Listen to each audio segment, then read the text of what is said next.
As he lies, denies, and delays during peace negotiations, Vladimir Putin's goal has always been to convince Ukraine's Western allies that supporting the nation amounts to throwing their weight behind a lost cause. Putin's problem is that most of Ukraine's allies aren't listening. The UK is one of those allies, and far from being convinced by Putin's talk, the country is doing more than most to support Ukraine in its fight. And it's on the verge of doing something that will ruin Putin's entire year.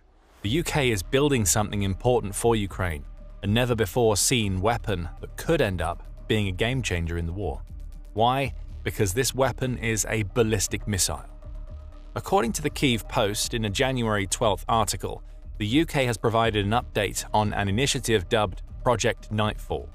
Under this initiative, the UK aims to produce a ballistic missile capable of traveling over 500 kilometers or 310 miles, while resisting electronic warfare countermeasures, specifically for use by Ukraine against targets in occupied Ukraine and on Russian territory. The missile that will be developed under the project has taken a step closer to becoming a reality, as the UK has announced a competition among several defense contractors. The winner will have proven it can build the missile and will receive the go-ahead, along with the lucrative funding that comes with it to get to work on production. The UK's Minister for Defence Readiness and Industry, Luke Pollard, says that the UK Ministry of Defence aims to find 3 development teams, all of which are to receive a £9 million or about $12 million contract to design, develop and deliver their first 3 missiles under Project NIGHTFALL within the next 12 months for initial test firings. If one of those 3 teams is successful, that team will be then contracted to build 10 missiles per month. In a joint statement released alongside the UK's Secretary of State John Healey, Pollard has also confirmed that many of these missiles will end up in Ukraine's hands, though their development will also influence the future of the UK's armed forces. NIGHTFALL is a project focused on rapid prototyping, spiral development, resilience to electronic warfare, and the ability to scale manufacturing quickly, particularly in the UK, the joint statement reads. Whilst aimed at supporting Ukraine, NIGHTFALL will also inform future UK armed forces long-range strike projects, the duo adds. Project NIGHTFALL isn't brand new. Its existence has been known since August 2025, the Kyiv Post reports. In that month, the UK publicised its plans to develop a new short-range ballistic missile that could be used by Ukraine, though additional details were thin on the ground at the time. By December, the UK's Ministry of Defence revealed a little more about what it intends for the new missile to do via the release of project tender requirements. Those requirements offer information about what this new missile will deliver to Ukraine once it's completed. Military confirms the intended 500-kilometre range, which is interesting in its own right. Assuming that range is reached or, as the UK intends, exceeded, that would mean the Project NIGHTFALL missile will be able to travel about twice the distance of the export variety of the Storm Shadow missiles the UK has already provided to Ukraine. Per Army recognition, the new missile would also come close to matching the 560-kilometre or 347-mile range of the domestic version of the Storm Shadow. In that context, Pollard and Healey's comments about the new missile shaping the future of the UK's armed forces as much as Ukraine's starts to make a lot more sense. The missile won't replace Storm Shadow, but it will be a heck of a competition. Beyond the range, the Project NIGHTFALL missile is also being developed specifically with Russia's electronic warfare or EW capabilities in mind. This is one area in which Russia excels. Back in May 2024, Military Watch magazine quoted former US Department of Defense officer David T. Pine as claiming that Russia has a major EW advantage over much of the world. Russia has the most capable electronic warfare systems in the world, with the longest range and most powerful GPS and radio frequency jammers of any nation, Pine said at the time. He added that he was impressed by the speed at which Russian long-range jammers have been able to adapt to jamming new US and NATO weapon systems that have been introduced into the conflict. According to Pine, Russia's EW capabilities had led to 90% of the guided missiles and drones that the US had supplied to Ukraine missing their targets. That's a massive waste of money and firepower that Ukraine wants to avoid. Project NIGHTFALL is intended to solve this EW problem. Military says that the missile is intended to withstand Russia's advanced EW capabilities, meaning the missile should still function even when Russia is jamming its GPS and whatever other satellite signals it's receiving. The result will be a missile that should still be able to hit its targets regardless of the EW countermeasures that Russia deploys. And if the UK delivers what it intends, that EW resistance will mean that Ukraine only has to focus on mitigating the risks posed by Russia's more tangible air defense assets whenever the missile is used. And when the missile hits its target, it should do so with devastating power and accuracy.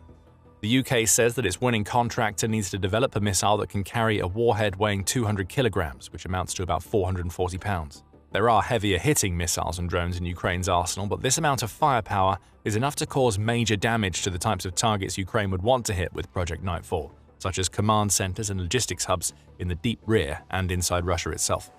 Those targets will also face the massive problem of a ballistic missile that is extremely accurate, again as long as the contractor that the UK chooses delivers on the country's requirements. Project Nightfall is intended to achieve a target deviation of no more than 5 meters, or about 16.4 feet, so only the smallest of targets will have a chance of avoiding its explosive fury. Command centers and logistical hubs aren't exactly known for being small, so the UK's new ballistic missile should be more than capable of hitting them with immense precision. And there's more. The UK wants this new missile to be fast and survivable, both in the air and on the ground. For the latter, the UK wants to make Project Nightfall launchable by mobile vehicles, which will allow Ukraine to fire several of the new missiles in quick succession before its vehicles move away and reposition at another location. The Express calls this the shoot-and-scoot tactic, and it's one that Ukraine has used to great effect against Russia. The idea is to have mobile platforms you can use in attacks. Once those mobile platforms have done what they came to do, they leave so quickly that Russia isn't able to launch counterattacks against them. Russia can attack the positions where those platforms were when they fired, but by the time it does, it'll be hitting nothing but empty ground. That's what the UK wants for Project Nightfall. And when the ballistic missile is complete, this mobility may make it one of the strongest weapons that Ukraine has in its arsenal. However, there are a couple of caveats. The first is that Project Nightfall isn't the cheapest weapon in the world. Each missile will come with an £800,000 or $1.07 million price tag, which is roughly equivalent to what a single Storm Shadow missile costs the UK. It's also unclear if the UK will be donating Project Nightfall missiles to Ukraine once they're ready, or if Ukraine will be buying them from the UK. Either way, the intended production run of 10 missiles per month means that there will only be 120 of these missiles made annually. Ukraine will have to be selective about its targets to make the most out of these new missiles, especially as it seems that the UK may be intending to keep some for itself. The second caveat is that Project Nightfall is still in the early stages of development, meaning it may be months or perhaps even more than a year before the missile makes its way into Ukraine. In its report, the Kyiv Post hints at the possibility that Project Nightfall could be operational by late 2026, though the other dates that it shares seem to contradict that hint.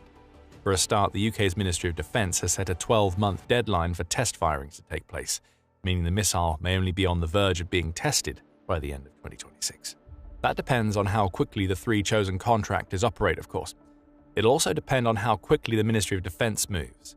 The Kyiv Post says that the ministry has set a deadline of February 9th to receive proposals from contractors that are interested in taking on the project. The ministry also says that the 3 development contracts are aimed to be awarded in March 2025.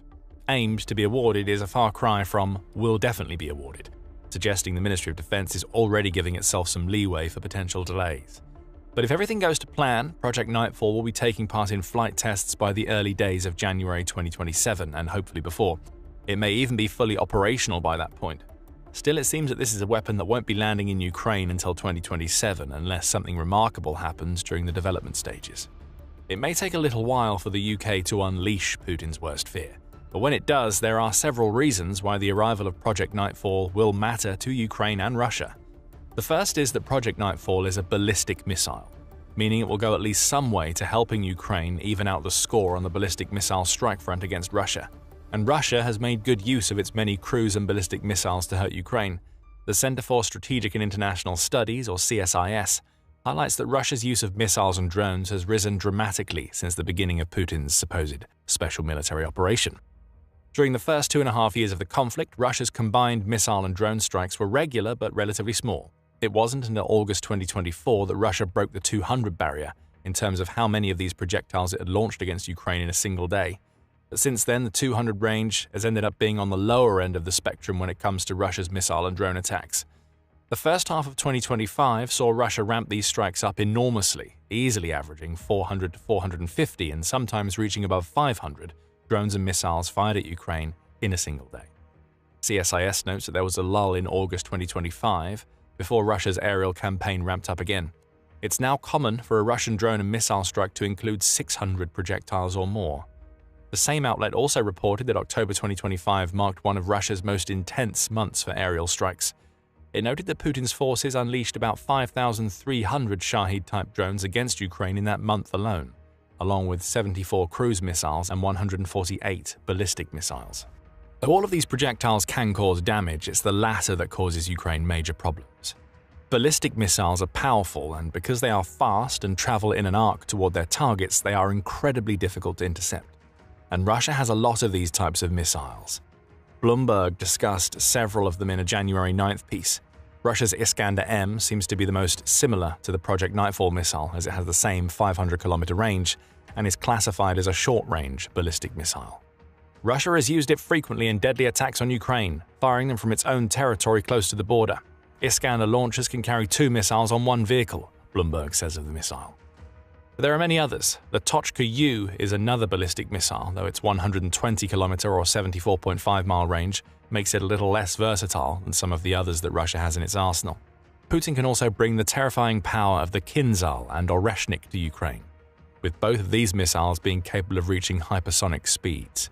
The former may even be able to travel as fast as 10 times the speed of sound, making it close to impossible for most air defense systems to intercept it. Russia has also used Oreshnik recently, launching an overnight attack on which Al Jazeera reported on January 10th, which saw Russia claim to have used an Oreshnik to strike the Ukrainian city of Lviv. Russia has presented a major ballistic missile threat to Ukraine since the beginning of the war. It's taken a while for Ukraine to start catching up. In fact, it's still trying to catch up, as the majority of Ukraine's ballistic missile threat comes from the missiles that it's received from its Western allies. The Bloomberg article we mentioned earlier makes mentions of both the Storm Shadow and ATACMS. Storm Shadows come from the UK, or from France with their alternate name of Scalp, whereas ATACMS comes from the United States. Both are only available to Ukraine in limited quantities, with ATACMS also coming with strings attached, as we'll get to in a moment. As for Ukraine's own ballistic missiles, they exist, but they are only recently starting to poke their heads out. The Kyiv Post says that Ukraine also has access to some Tochka-U ballistic missiles, which are Soviet-era weapons that were likely left behind in Ukraine when the Soviet Union collapsed. However, the low range of these missiles means they're only really useful to Ukraine for attacks on border territories or in the Russian rear in occupied Ukraine. Domestically, Ukraine has focused far more on building drones than it has on its ballistic missile production, though that is slowly starting to change. Ukraine is building its own ballistic missiles named Hrim-2 or Sapsan, and it's just started to use them. In fact, the first use of the Sapsan is believed to have happened by mid-December 2025, as you'll discover if you check out our video covering the missile's potential usage and what it delivers to Ukraine. The arrival of Project NIGHTFALL means another Western-made ballistic missile is coming to Ukraine. But it's a missile that will arrive from the UK, which will make Ukraine much happier than a similar missile arriving from the US. Why? Well, another reason that Project NIGHTFALL is so important to Ukraine is that the missile will help to US-proof Ukraine's ballistic missile stockpiles. The Kyiv Post made that clear in the introduction to its report on the UK's new ballistic missile, where it states, Britain will develop new tactical ballistic missile that would, once operational, just possibly in late 2026, return to Ukraine's strike plan as the ability to hit protected targets deep inside Russia with powerful, precision-guided munitions, PGMs. It's the part about returning the ability of Ukraine's strike planners to hit protected targets in Russia that matters here. Ukraine technically has the capability already. The ATACMS missiles provided by the US allow Ukraine to destroy the types of targets that it will want to hit with Project NIGHTFALL inside Russia. And before the current US President Donald Trump took office, Ukraine had just started to do that with these missiles. After a long wait, former President Joe Biden granted Ukraine permission to start using ATACMS inside Russia in November 2024. Ukraine wasted no time in taking advantage of this permission, as it hit an air defense system and an air defense base in the Kursk region of Russia within days of Biden's announcement. If Ukraine had its way, ATACMS would have become one of its most important weapons in 2025, but that's not how things worked out. When Trump became US president, the White House started to take a more conciliatory and at times sympathetic tone toward Putin. Trump also started placing pressure on Ukraine's President Volodymyr Zelensky to sign a peace deal. However, it wasn't until August 2025 that we learned that part of these pressure tactics seemed to involve blocking Ukraine from using all US-supplied long-range missiles to strike targets on Russia's territory. The Guardian reports that this ban was in place from at least the late spring of 2025, adding that the US had created a new review mechanism through which Ukraine had to submit requests to use ATACMS. That system also gave US Secretary of Defense Pete Hegseth final approval over whether Ukraine could use ATACMS inside Russia or not. By the time of the August report, Ukraine had yet to make a successful request since the new review system came into place. things did start changing toward the end of 2025. On November 18th, almost a year to the day that Biden initially granted approval, the Kyiv Independent reported that Ukraine had confirmed the use of ATACMS to strike a target inside Russia. It seems that the soft ban on ATACMS usage had been lifted by the US, though for how long that situation will last, Ukraine doesn't know.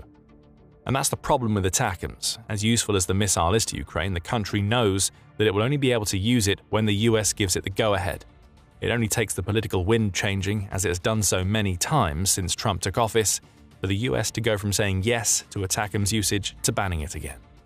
One of the goals of Project Nightfall is to ensure that Ukraine can continue carrying out long-range strikes using ballistic missiles regardless of Ukraine's relationship with the US at any given time.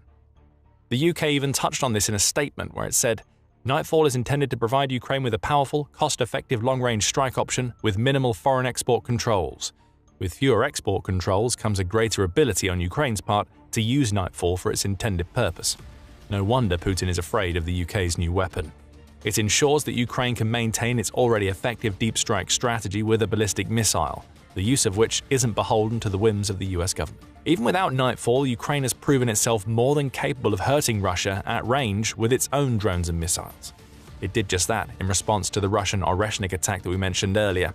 Ukraine's devastating revenge was instant, wide-ranging, and destructive.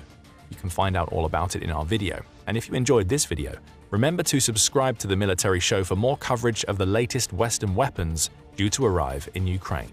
And thank you as always for watching.